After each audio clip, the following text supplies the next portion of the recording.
Hey guys, today I just wanted to talk about education system in Canada a little bit, or I guess mostly New Brunswick, because they're different province to province, and um, I think they're fairly the same across all of Canada, honestly. But I can't swear upon that.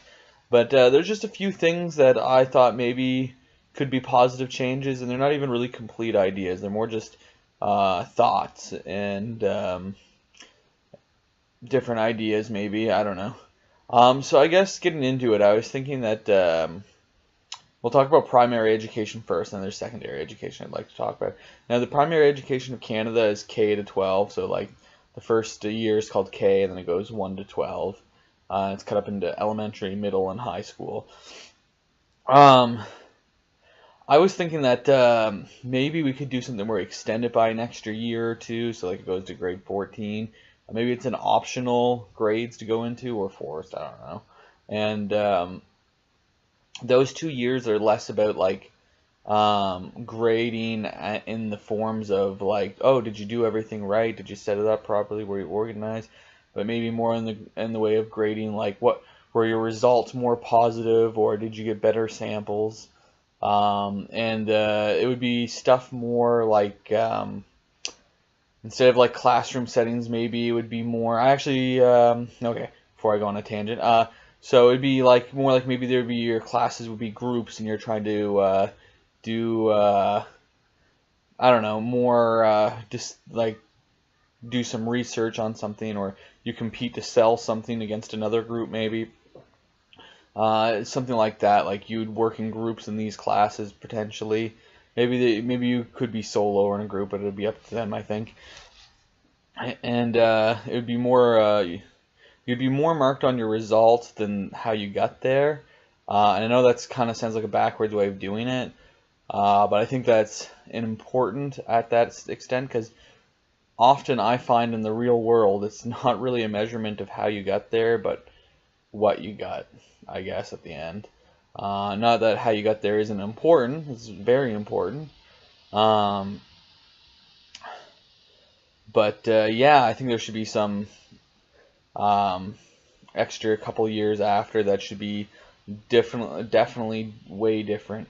I do think the normal in classroom system and stuff is actually, for the most part, pretty good, and you can't really change it. Like obviously, like in classes like robotics or um, like some kind of like auto shop or some like woodworking class, you don't really work in the classroom setting. I mean, that makes sense, but like when you're doing like math or like language arts, you pretty much have to spend most of your time at a desk. And I believe there's not really anything you can change about that. I know a lot of people are saying, oh, it's so the same as it was 50 years ago. Well, yeah, because you can't do math standing up very easily. Uh, I mean, when you're writing on a paper or whatever, filling out formulas, I don't know. But yeah, I think the following 2 years should be way different, like on how they approach things and like how it's set up. Um, and maybe from some way, I don't know how it'd be exactly done, but some way from like K to 12 for kids to be able to find interest to express or further their interest from the very start to the end. Like I don't know, like a 15-minute a day thing where it's them doing an interest of theirs. Because really, in my opinion, there's not really any of that um, before grade 12. There's some of it, I guess, in middle school. Or, sorry, there's none of that before high school. But there's a little bit in middle school, but it really comes down to like, oh, if you want to pursue well in music, you go to like the music course or whatever. And there are some clubs, but it's really not to the same extent of like discovery and stuff and pushing forward. It's more of just doing the fun aspects of it when you're in just in a club kind of thing. Um, so there's a little bit of forced movement into people's interests and stuff. I think they'll go a long way to helping people to identify themselves. So like you always talk about like in high school people are lost about what they want to do. Well, people that would I think would have been doing this from K to now would be have a better understanding of what they want to do. Um, Yeah. Um, and the other thing with primary education, maybe we should start in primary education at like the age of 3. I know that seems really young, but is it really ever too young to learn anything? Like, and by this point, they can somewhat verbally speak. I think they can speak pretty good. I mean, my daughter is 2.5, and she speaks to us. I mean, not full sentences all the time, but and they were definitely limited to what we can say to her. But she's definitely capable of learning, and her attention span would be very short. So maybe like these 2 years prior, it would be it'd be mostly that just like a daycare. They're just running around, having fun, screaming and coloring on walls. I don't know. And but that would also be beneficial if people could enroll them into that, because well, they can go to work now. They don't have to stay home and watch their kid. Not that we don't want to stay home and watch our kids.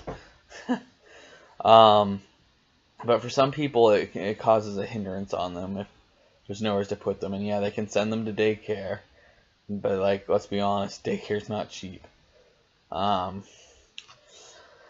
and then the other possible thing I think should be changed, which is in regarding to secondary education.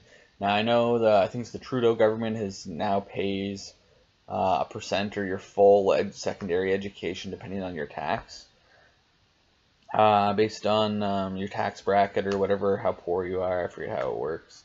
I think like middle class and below fall into the category. And like I said, I don't exactly know how it works, so you'll have to forgive me with this suggestion. But I was thinking like all secondary education for government schools, like government secondary, like we have like UMB and what is it called? I don't know. They got like the New Brunswick NBCC. Yeah, NBCC is another one. I'm sure they have others in other provinces. Um, and we could have like 2 years of those just paid, no matter what tax bracket you're at. I don't care if you're poor or if you're rich. Like, let's be honest. I'm not saying it is often the case, but maybe your parents are rich and they don't give a crap about you.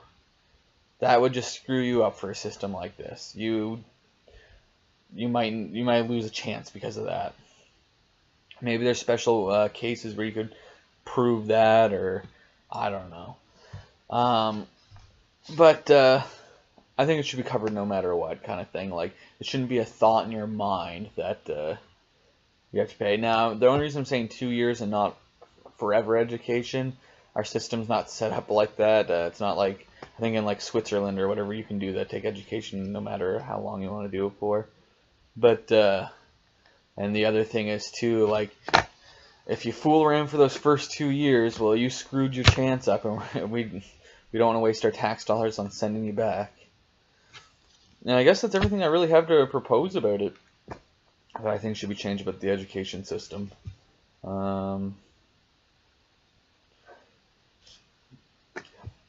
Bye.